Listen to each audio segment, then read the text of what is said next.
Soy Anubis, protector de las tumbas y de la vida y la muerte de estos mortales. Yo acompaño a estos mortales cuando mueren y los acompaño al tribunal en presencia del dios Osiris. Estoy aquí para presentaros el antiguo Egipto, el Nilo y la antigua pirámide.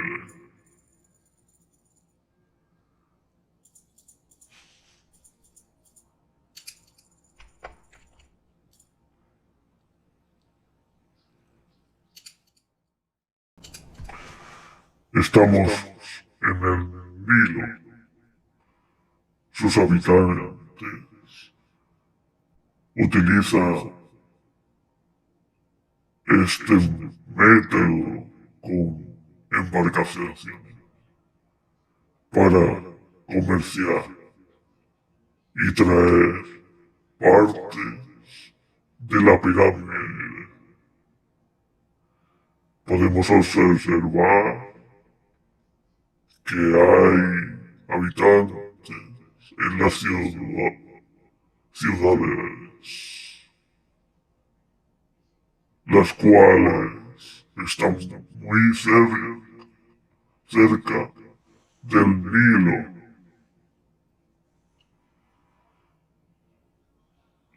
Es la vida de una ciudad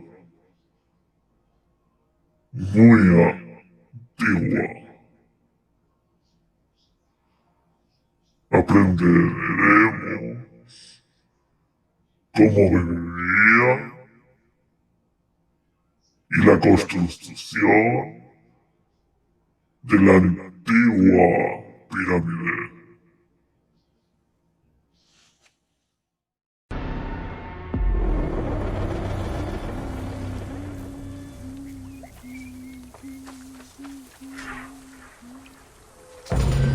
Bienvenido a el río Nilo, fuente de vida.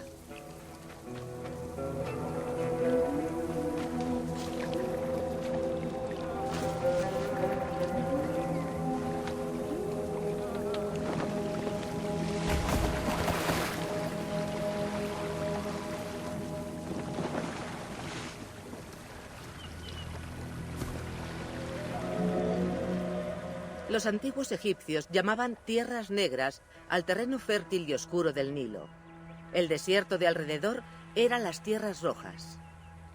La tremenda diferencia entre el terreno productivo y el desierto baldío tuvo gran influencia en la cultura, en la mitología y en la religión.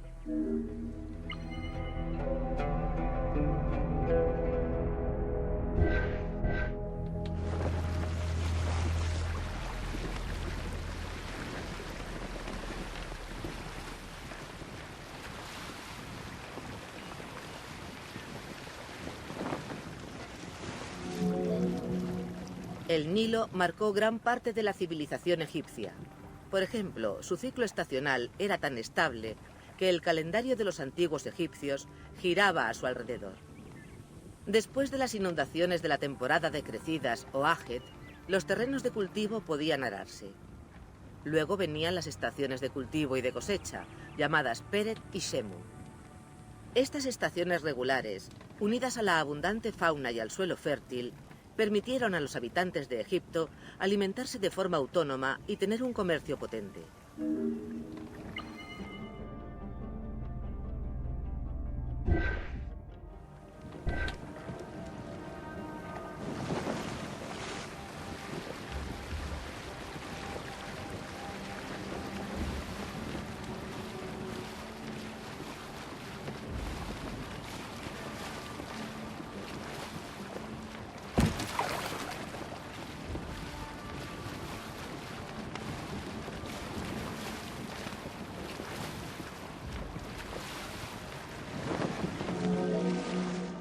El río Nilo, que fluye desde el sur hacia el norte, atravesaba con elegancia el Alto y el Bajo Egipto.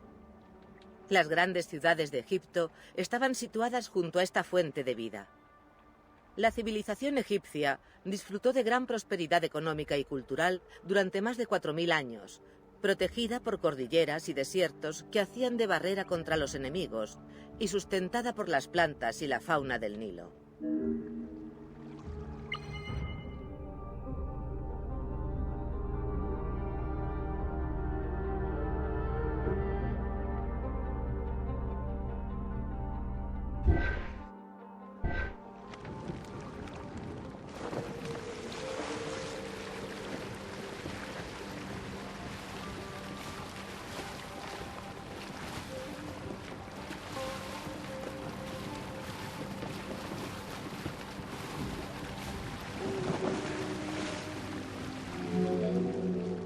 Tanto los antiguos egipcios como los antiguos griegos llamaban al Nilo el río en sus respectivos idiomas.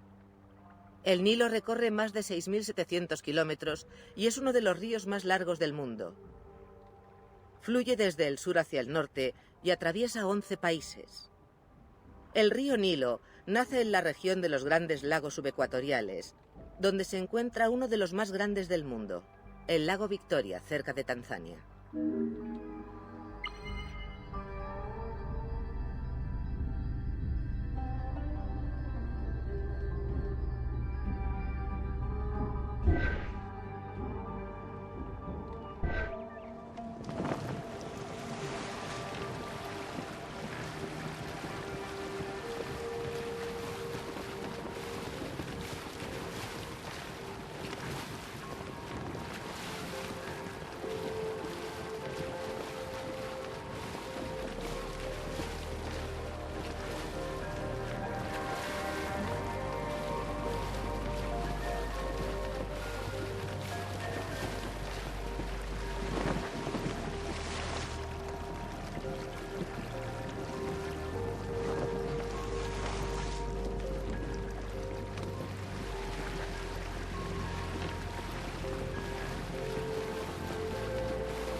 El río fluye parcialmente dividido a través de bosques del África ecuatorial, pantanos, tierras volcánicas, estepas y desiertos, de donde recoge diversos sedimentos que luego transporta hasta Egipto. La arteria principal, conocida como el Nilo Blanco, se une al Nilo Azul en Jartum. Aquí es donde transcurre a través de ricos depósitos de limo y nutrientes que arrastra a su paso.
A lo largo del cauce del Nilo hay 6 cataratas que crean obstáculos naturales entre las distintas secciones del río.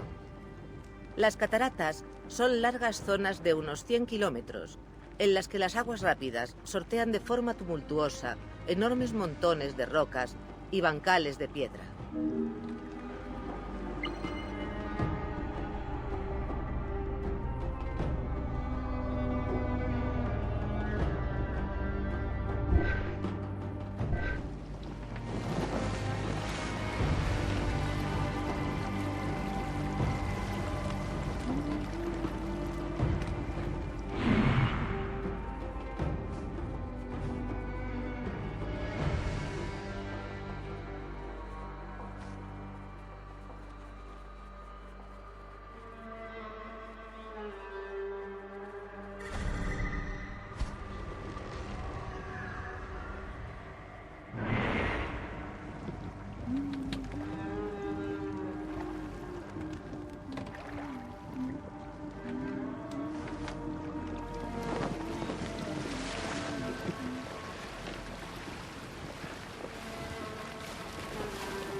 Tras atravesar Nubia y la última catarata, el río se adentra oficialmente en Egipto, en Asuán.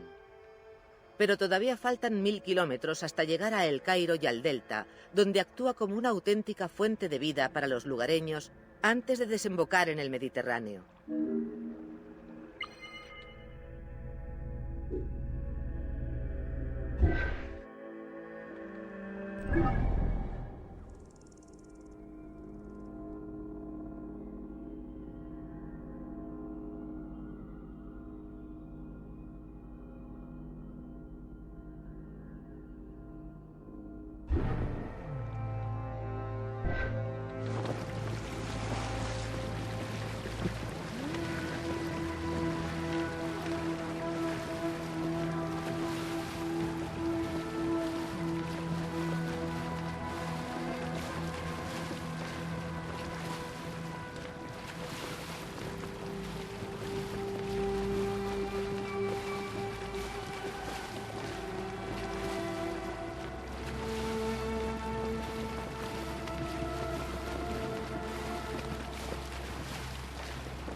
Los regadíos y el uso del agua en el antiguo Egipto dependían sobre todo del Nilo.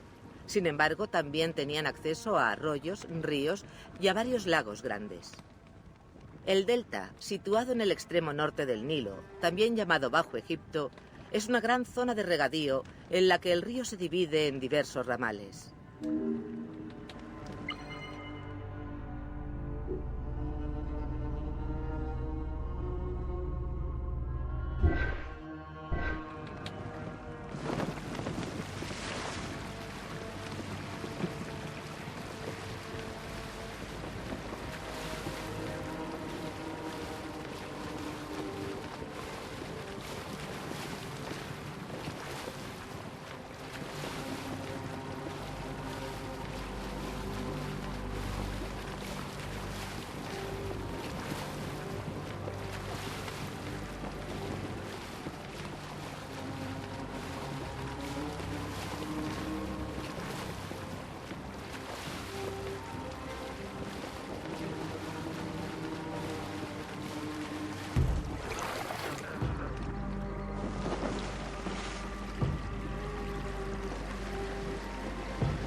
En el delta había varios lagos costeros salobres, separados del mar por estrechas lenguas de tierra.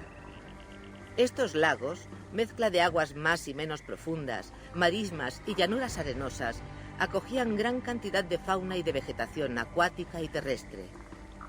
También había algún que otro bandido, oculto entre los cañaverales, a la espera de viajeros desprevenidos.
Bienvenido a Secretos de la Gran Pirámide.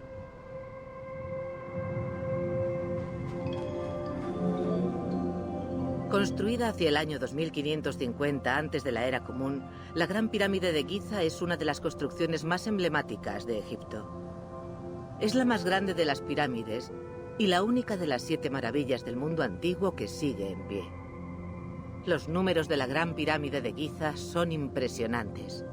20.000 trabajadores, 6 millones de toneladas de piedra y 20 años de construcción.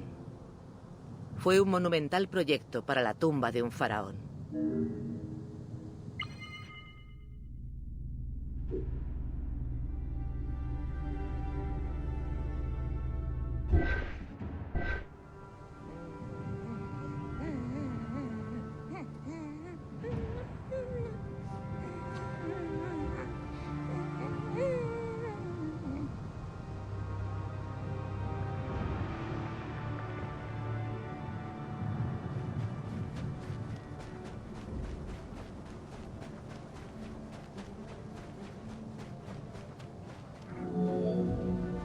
La construcción de la Gran Pirámide fue también una demostración de poder y opulencia por parte de Jufu. Forma parte del inmenso complejo funerario del faraón, que incluye 2 templos, 3 pirámides secundarias, una calzada y una necrópolis para los constructores. Podemos imaginar que con la construcción de estos monumentos, Jufu pretendía mostrarse como uno de los faraones más poderosos que habría conocido Egipto.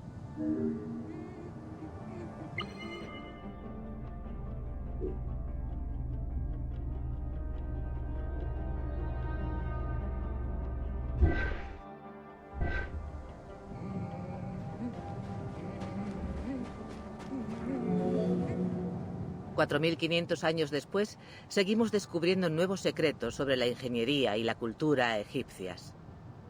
Por ejemplo, un papiro descubierto recientemente deja entrever cómo era la vida de un comerciante de la época en que se construyó la pirámide.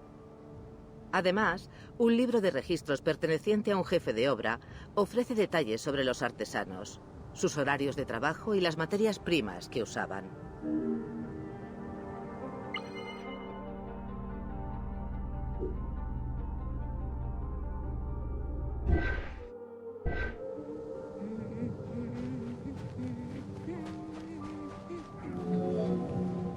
Es interesante destacar que ya en la época de Cleopatra, la finalidad divina de la pirámide, su construcción y la función de sus misteriosas cámaras interiores no estaban claras. Hoy en día, gracias a las intensas investigaciones, estamos empezando a comprender los misterios de la Gran Pirámide.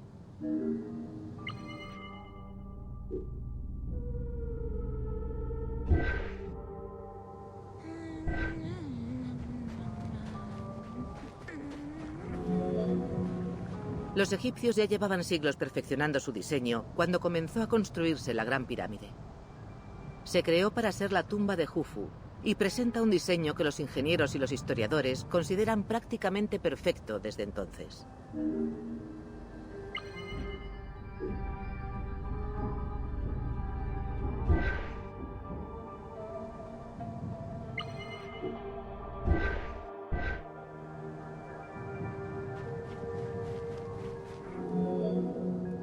Tiene una orientación norte-sur que coincide perfectamente con los 4 puntos cardinales de una brújula. Cada lado de su base mide 230 metros y su altura original era de 147 metros. La pirámide presenta un margen de error del 0,05% para ser un cuadrado perfecto.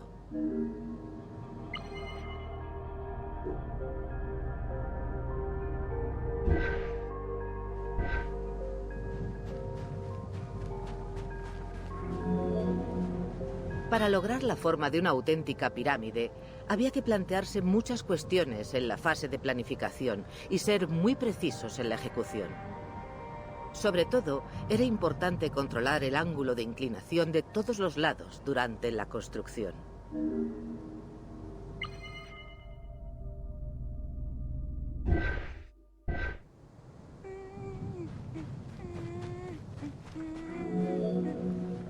Para construir la Gran Pirámide se usaron bloques de piedra caliza que pesaban entre 2 y 15 toneladas cada uno. Todavía hoy los arquitectos y egiptólogos debaten sobre los métodos para desplazar dichos bloques. La precisión del diseño en una época en la que solo existían herramientas de metales blandos y la magnitud de la construcción hacen que la Gran Pirámide sea uno de los grandes hitos de la ingeniería humana.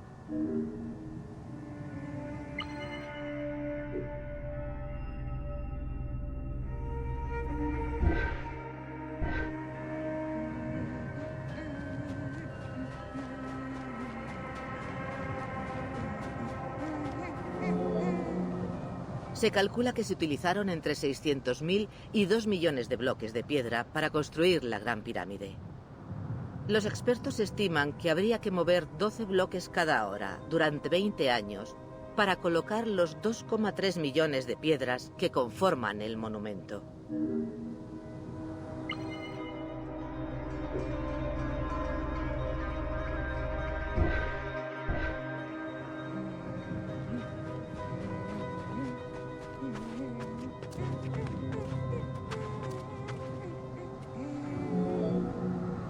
El interior de las cámaras se hizo con granito rojo de Asuán, pero la mayor parte de la pirámide se realizó con piedra caliza local, en bloques de entre 2 y 15 toneladas. Aún se debate cómo se colocaron las piedras de la pirámide. Las últimas investigaciones abogan por la idea de que se logró usando una gran rampa interior.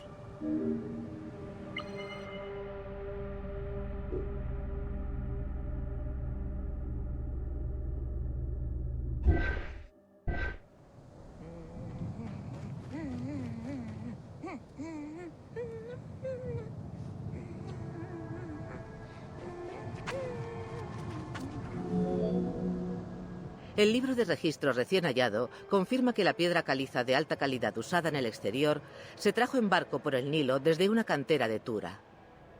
Una vez terminada, la piedra blanca pulida de la Gran Pirámide reflejaría la luz del sol como si fuera un faro, lo que le valió el nombre de El Horizonte de Jufu.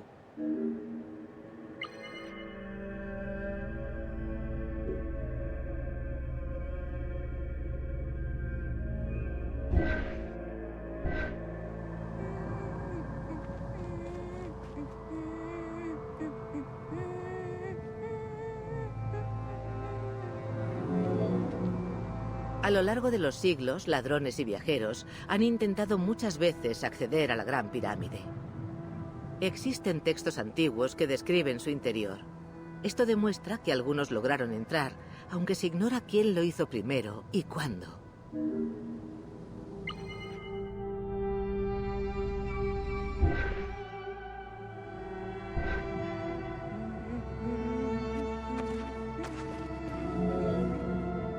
La entrada principal de la Gran Pirámide se sitúa a 17 metros sobre el suelo. Está orientada al norte, probablemente alineada con la estrella polar. Aunque el pasadizo de entrada se descubrió en la antigüedad, el acceso a la Gran Pirámide estaba bloqueado por unas enormes losas verticales de roca. Por ello, hoy en día, los visitantes acceden por la entrada de los ladrones.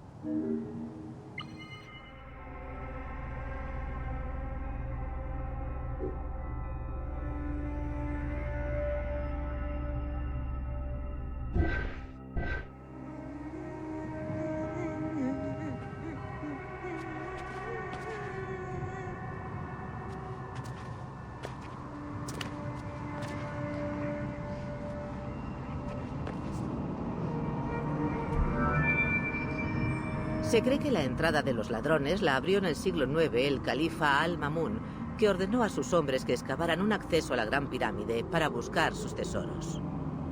Lo más probable es que ampliaran un pasadizo que ya habían abierto otros saqueadores de tumbas en la antigüedad. Así es como el equipo explica su acceso a esta maravilla.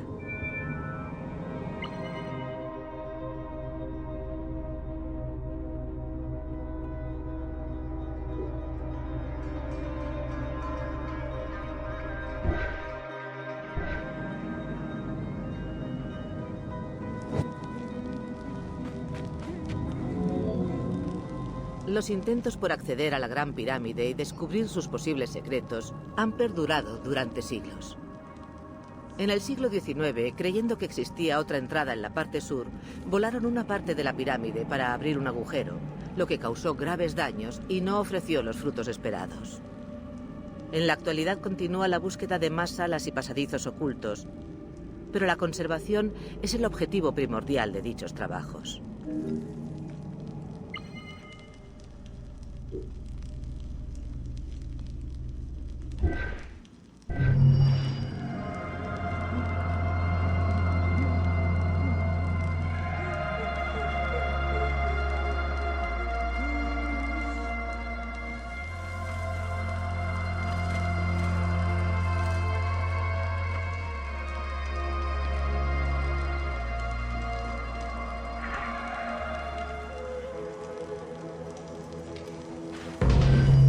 Bienvenido a la Gran Pirámide de Giza, cámaras superiores.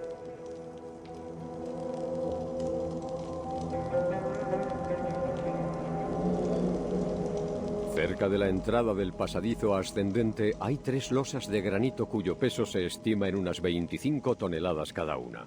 Se usaron para proteger de los ladrones la Gran Pirámide. Los expoliadores, ignorándolas, excavaron la piedra caliza que las rodeaba mucho más blanda y así abrieron la entrada de los ladrones.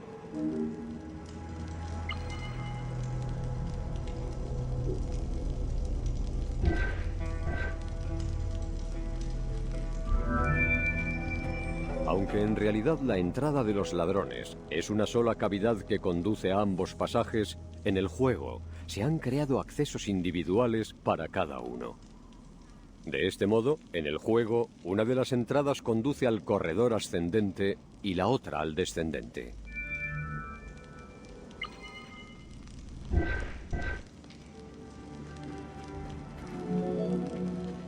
El pasadizo ascendente de la Gran Pirámide es un acceso directo a la Gran Galería y al que se puede entrar caminando 30 metros por el corredor descendente desde la entrada. Ambos corredores tienen un diseño con dimensiones similares y la misma pendiente de 26 grados.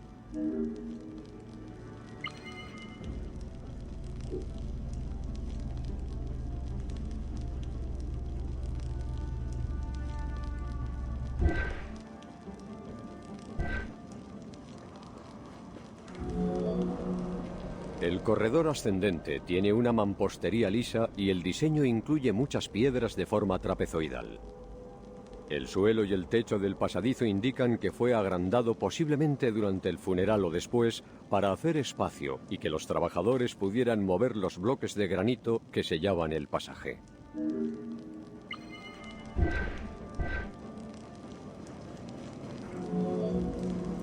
Todavía se debate sobre el propósito que tenía la Gran Galería. Puede que se pretendiera que estuviera alineada con las estrellas, que protegiera la cámara del rey, o simplemente que facilitara el transporte de los bloques de granito dentro de la pirámide. El acceso a la cámara de la reina comenzaba desde la entrada a la Gran Galería.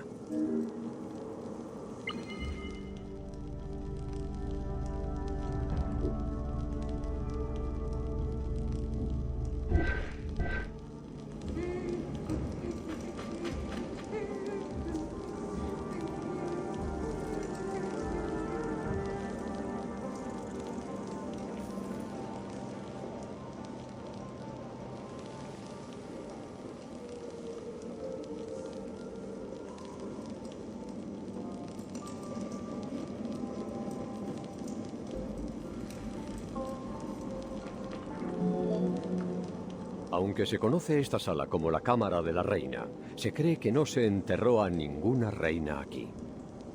Basándose en estudios de otras pirámides anteriores, los egiptólogos creen que más bien servía de serdab del rey, una cámara destinada a contener la estatua del Ka, que a su vez albergaba el espíritu del monarca.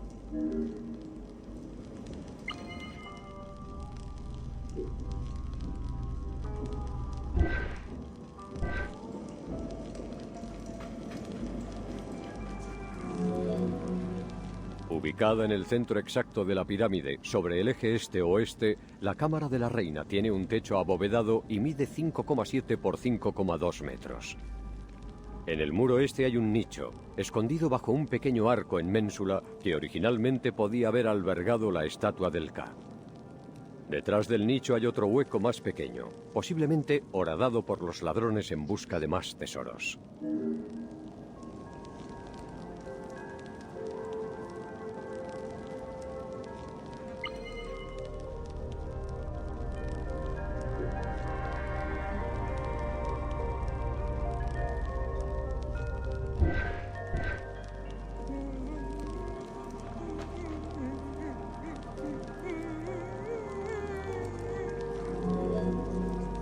En el siglo XIX se encontraron dos canales que conectaban con las paredes norte y sur. Ambos avanzan 2 metros en línea horizontal antes de iniciar el ascenso hasta una losa de piedra caliza provista de tiradores de cobre que bloquea el paso. No se sabe si se construyeron como conductos de ventilación para los trabajadores o para que el alma del faraón alcanzara las estrellas.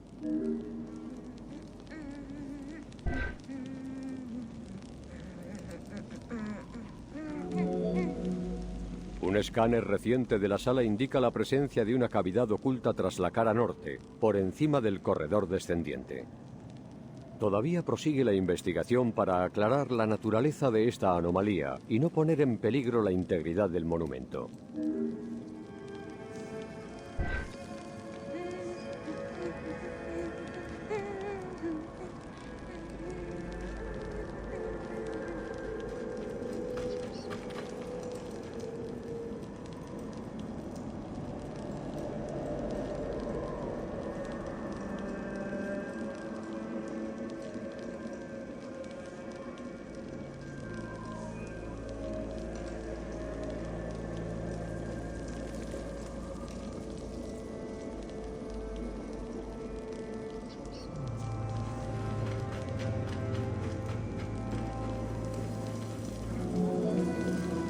Es probable que al diseñar la galería, los arquitectos de Jufu se basaran en pirámides romboides más antiguas.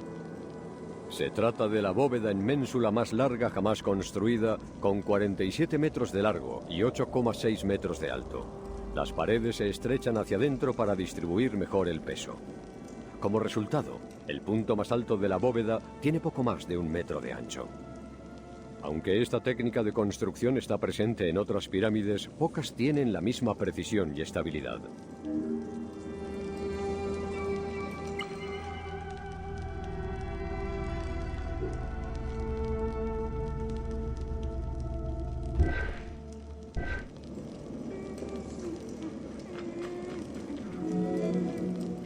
La galería es un espacio muy llamativo visualmente, pese a que probablemente tenía una función más práctica que sigue siendo desconocida.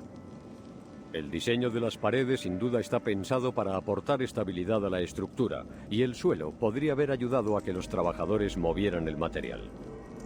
Un canal central recorre la sala. Originalmente este espacio sirvió para colocar un suelo móvil. Las elevadas ménsulas de los flancos presentan ranuras que pudieron haberse usado para ayudar a posicionar las losas de granito.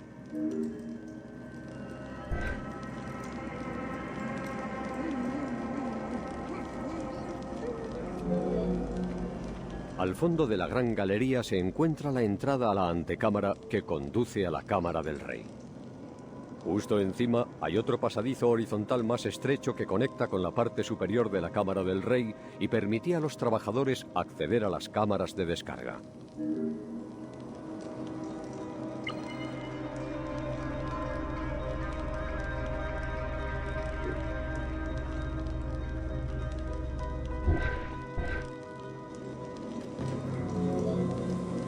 La gran galería conduce a una pequeña antecámara con un sistema de compuerta que impide el acceso a la cámara del rey. La compuerta se compone de 3 losas de granito, diseñadas para bajar y acoplarse en unos huecos, sellando de esta manera la cámara tras el entierro del rey. Las marcas que se horadaron para que las losas encajaran todavía siguen siendo visibles. Este elaborado sistema de cierre se componía de una serie de hendiduras para las cuerdas y poleas que depositaban las losas en su sitio, como las muescas de una llave.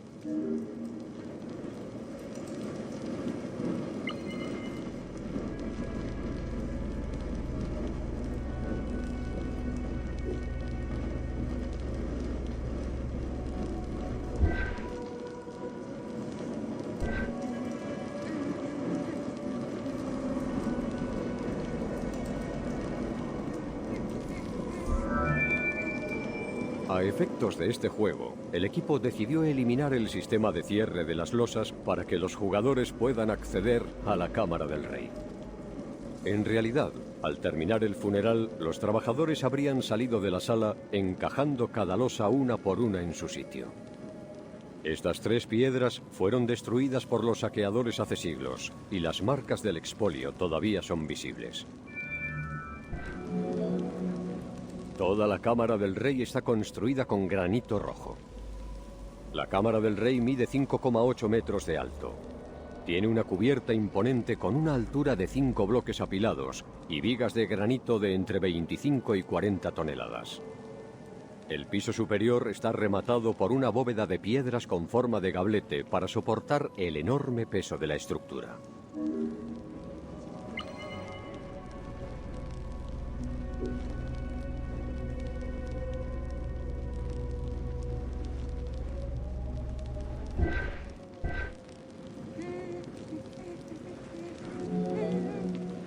Como ocurría en la cámara de la reina, 2 canales salen de esta sala hacia las caras norte y sur de la pirámide.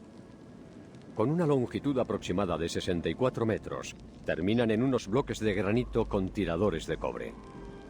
Algunos expertos en la cultura del Imperio Antiguo creen que los canales pretendían conectar el alma del rey con las estrellas. El faraón encarnado en el dios Ra estaba representado junto al Pozo del Norte y el dios Horus junto al Pozo del Sur.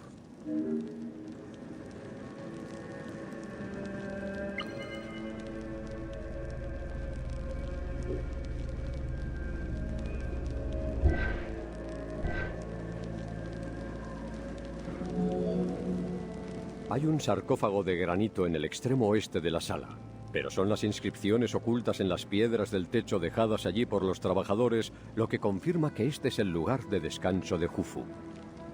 Cuando fue descubierto, el sarcófago estaba vacío y su diseño indica que en algún momento estuvo cubierto por una tapa. Es posible que el sarcófago sea solo un cenotafio en recuerdo del faraón y que nunca estuviera destinado a contener su cuerpo.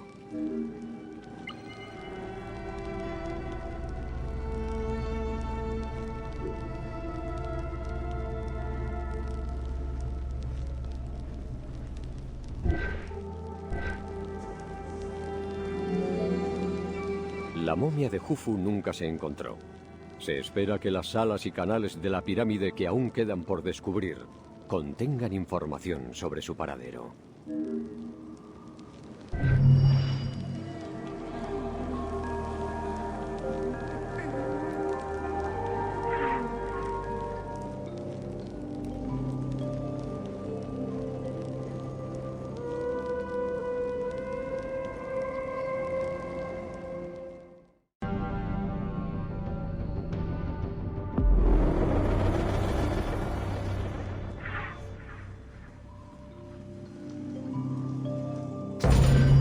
Bienvenido a Cámara Subterránea de la Gran Pirámide.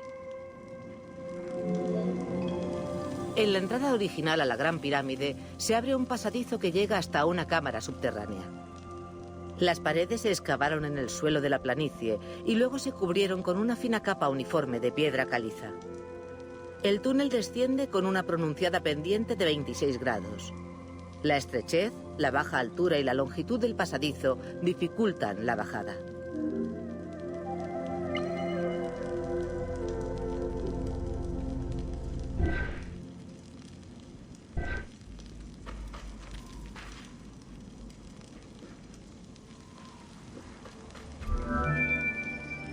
Aunque el túnel original era de 145 metros, el equipo ha reducido su longitud y ampliado su altura y anchura. El trabajo del equipo se ha centrado principalmente en reproducir el ambiente claustrofóbico característico de la Gran Pirámide, manteniendo a la vez una experiencia de juego fluida. El canal vertical es un pasadizo de 58 metros que conecta el corredor descendente con la gran galería superior. La cueva adyacente podía haber sido originalmente un pequeño pozo natural en la roca que se amplió al cavar el túnel. Se desconoce si esta gruta se utilizaba además con otros propósitos.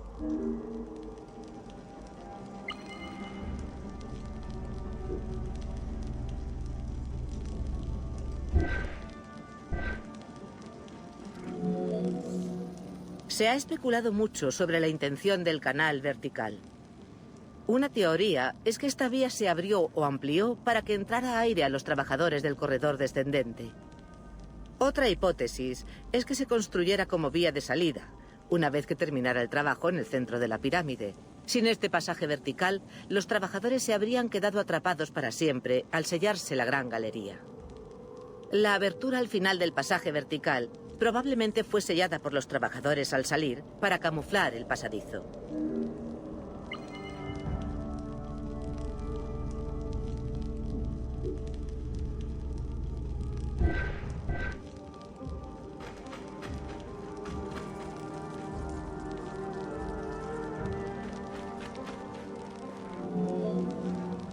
Hay una cámara subterránea al fondo del corredor descendente, 30 metros bajo la superficie de la planicie de Giza. Se excavó directamente en la roca y es un espacio amplio con un techo a 3 metros de altura. El suelo y las paredes son toscos e irregulares, lo que indica que está inacabada. En el extremo sur de la sala hay otro pasadizo estrecho, similar a los demás, que termina abruptamente al cabo de unos 20 metros.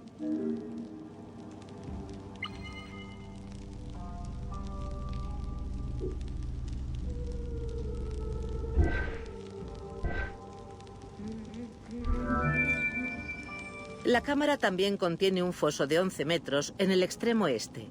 No está claro el propósito para el que se utilizó. En el juego, este pozo conduce a un complejo subterráneo ficticio con misterios clave de la historia.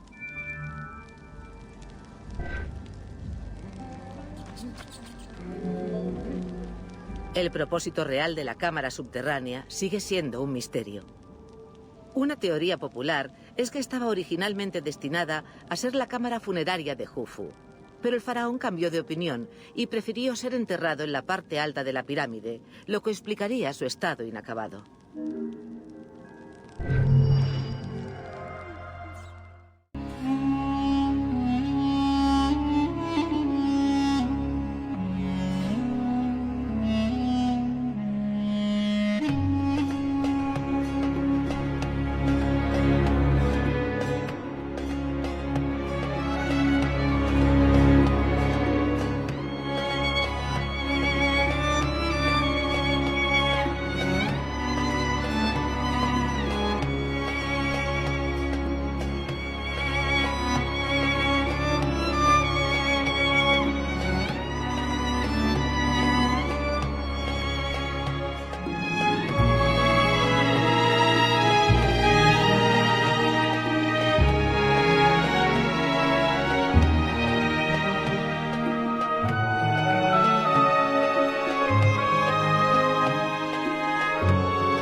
Bienvenido a Templos y Sacerdotes.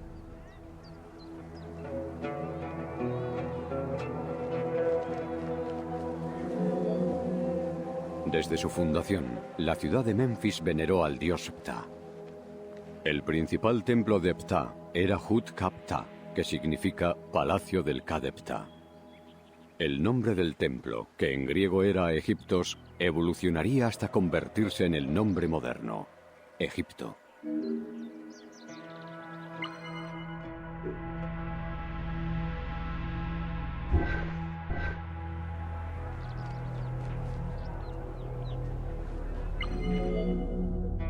Los templos eran el centro de la vida religiosa, política y económica del antiguo Egipto. Estos lugares sagrados se consideraban el hogar de los dioses y diosas. Por eso todos los detalles debían cuidarse y respetarse al máximo mediante una serie de complejos rituales.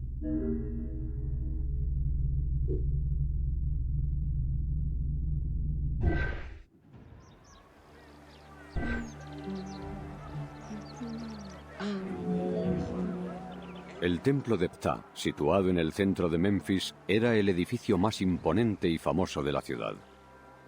La larga avenida que conducía al templo, llamada Dromos, estaba flanqueada por hileras de esfinges. Toda la zona estaba consagrada a guardar la estatua del dios, protegida por los recintos sagrados que la rodeaban.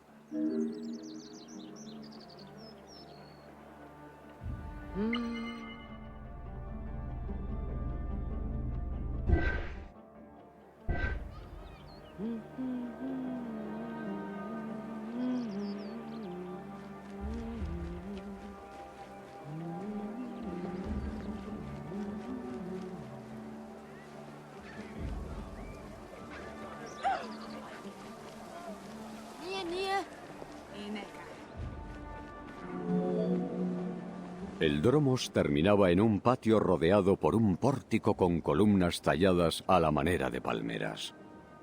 Los ciudadanos corrientes podían acceder a este lugar en festividades especiales, pero no podían entrar bajo ningún concepto a los espacios sagrados que había más allá del patio.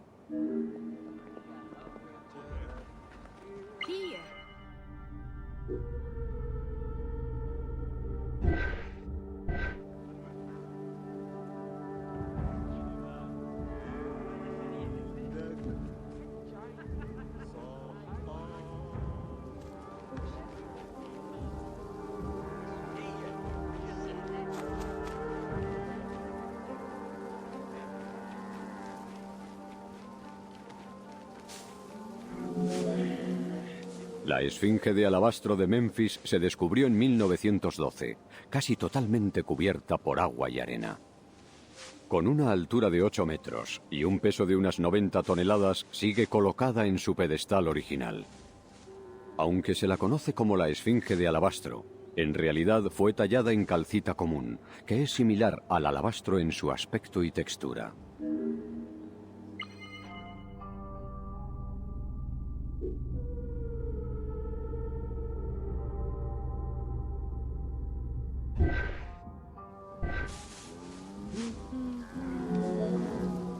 La erosión ha deteriorado las inscripciones originales, por lo que es difícil determinar cuándo se creó.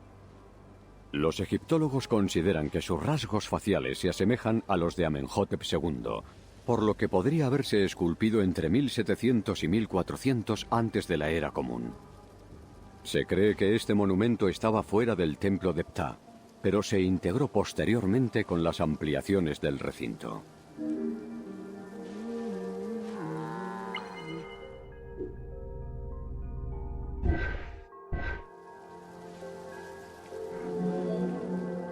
El tamaño de esta imponente escultura refleja la importancia que tuvo para el templo en el Imperio Nuevo. Esta esfinge es uno de los pocos restos que han quedado de las ruinas de Memphis.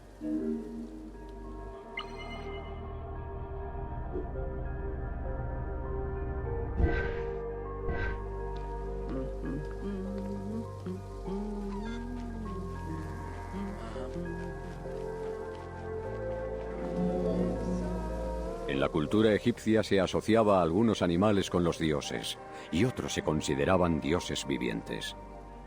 Al toro Apis se le consideraba un ser divino. La primera mención a Apis en el antiguo Egipto se remonta a la primera dinastía.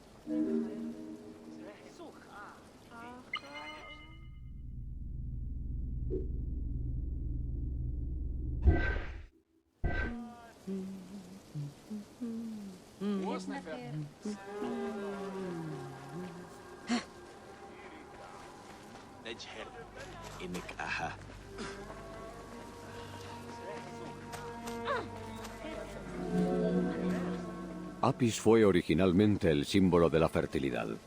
se vinculó con el dios Ra con la imagen del sol que llevaba entre los cuernos. Después se asoció con Osiris, el rey del inframundo, y se convirtió en la divinidad funeraria Osor-Apis. Durante la dinastía 18 de Menfis, el vínculo de Apis con la ciudad le valió el título de Heraldo de Ptah. El toro Apis era tan venerado que incluso Alejandro Magno le rindió homenaje cuando llegó a Menfis.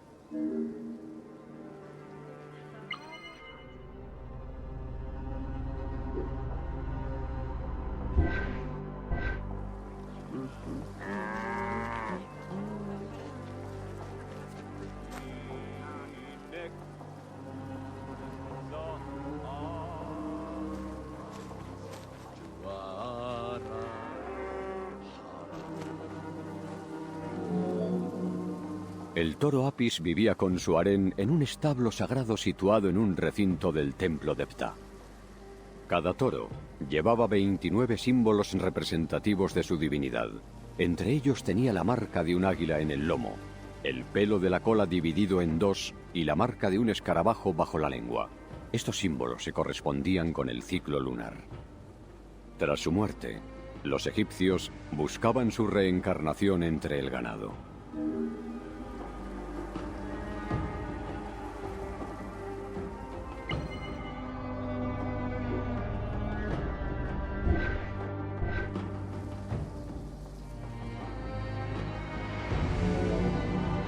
Igual que a otras divinidades vivas, la gente veneraba al toro Apis. Cuando se moría, le dedicaban un lujoso ritual fúnebre que incluía la momificación. Hasta el reinado de Ramsés II, los toros Apis eran enterrados en tumbas individuales en Saqqara. En la dinastía 26, los cadáveres de los toros se enterraban en enormes cubas de piedras en los pasillos subterráneos del Serapeo de Menfis.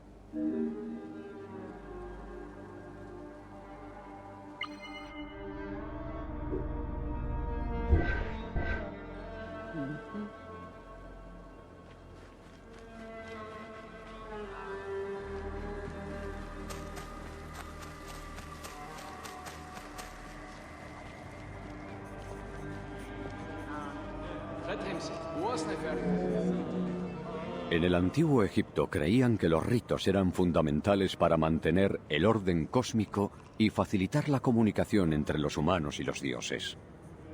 El faraón debía realizar ofrendas como parte de una doble promesa hecha a los dioses.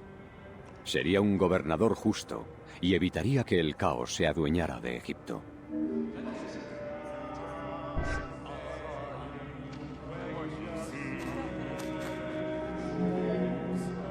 Los detalles de las ceremonias hallados en los muros del templo aportan datos sobre las fases de este rito diario.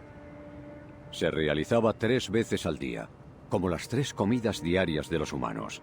Cada paso de este ritual simbólico se acompañaba de recitaciones específicas, muchas referidas a hechos míticos.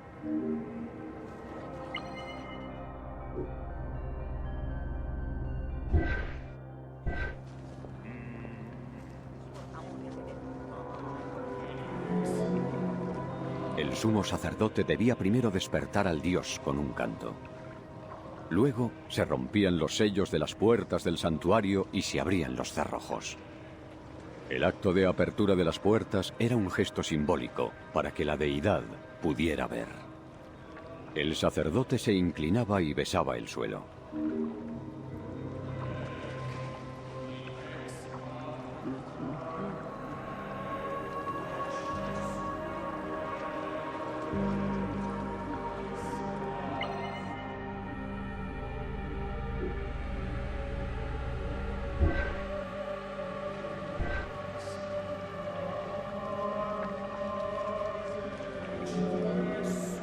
A continuación, lavaban al dios con agua con incienso y le limpiaban la boca con sales. Tras la limpieza, se adornaba la estatua con joyas y atuendos de la realeza. En el rito final, el sacerdote debía borrar todas las huellas para evitar que el mal se acercara al dios.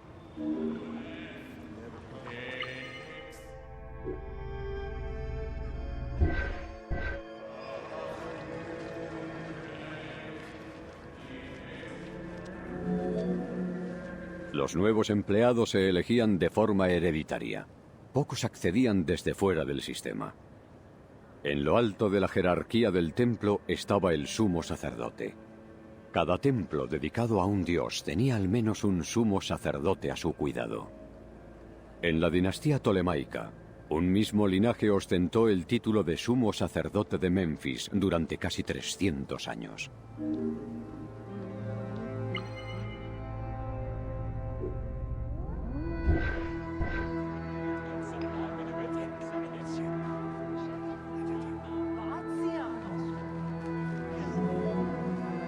Los candidatos a sumo sacerdote ascendían en la jerarquía del templo. El elegido para ocupar el distinguido título de sumo sacerdote era confirmado por el faraón.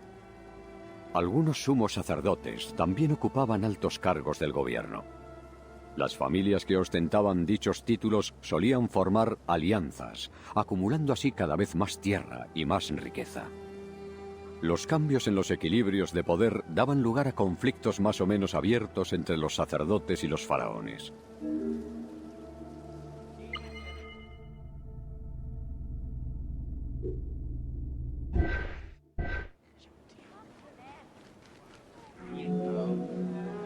En la dinastía 21, Tebas se convirtió en la capital de un gobierno casi totalmente teocrático.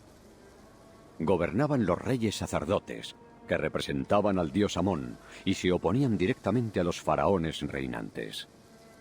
Los reyes sacerdotes provocaron la descentralización del poder conocida como Tercer Periodo Intermedio.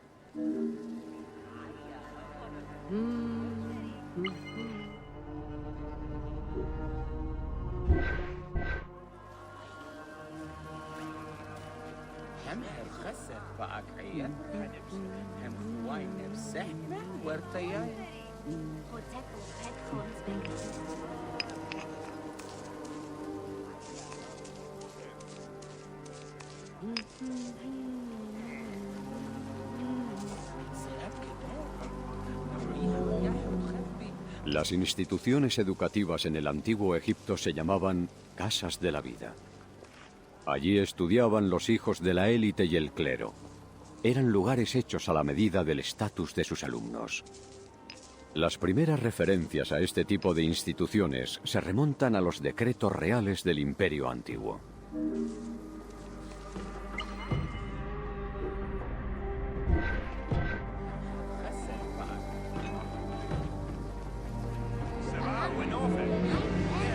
Solo se han descubierto dos de estos centros, uno en la ciudad abandonada de Aketatón y otro en el templo de Ramsés II, en el oeste de Tebas. Las inscripciones halladas en estos lugares desvelan los nombres y títulos de las personas relacionadas con la Casa de la Vida, como un médico y varios escribas. Se cree que en el periodo tardío, cada templo contaba con una Casa de la Vida.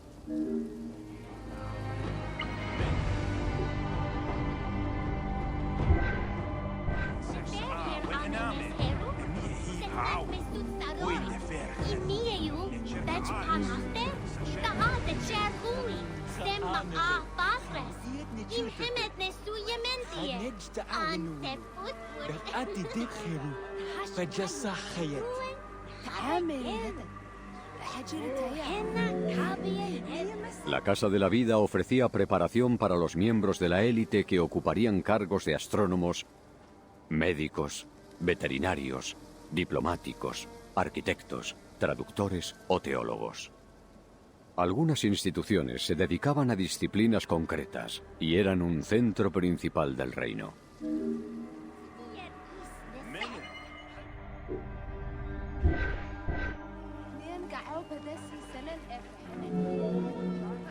La Casa de la Vida no se limitaba a la instrucción de los jóvenes estudiantes.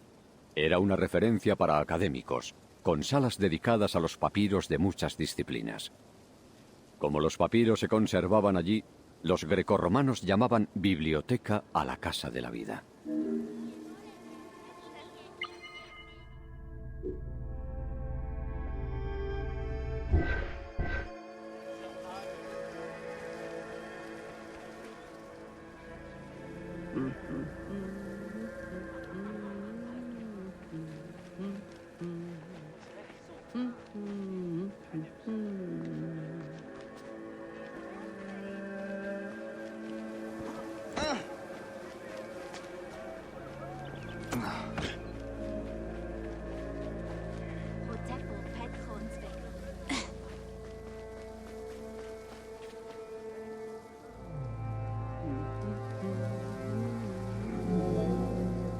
La economía del antiguo Egipto se basaba en un sistema desigual de redistribución de bienes. El Estado de Egipto recolectaba las cosechas y los templos las distribuían en las provincias. Puesto que las únicas personas capaces de contar y asegurar un reparto justo eran los escribas formados, al final los templos jugaban un papel fundamental en el proceso.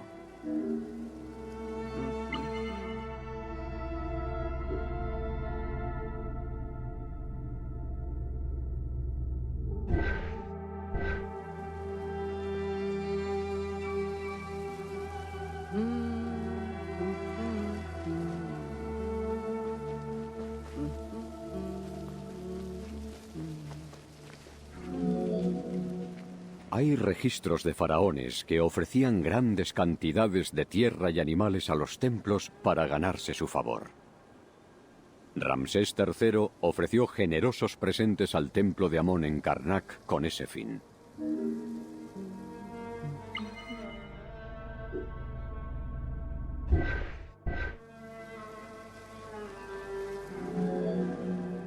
Para controlar mejor el reparto de los bienes, se construyeron dentro del recinto del templo palacios, almacenes y graneros. La magnitud de las cifras de bienes registradas junto al resto de funciones desempeñadas por los templos sirven para ilustrar su influencia como centros de poder económico, religioso y político en Egipto.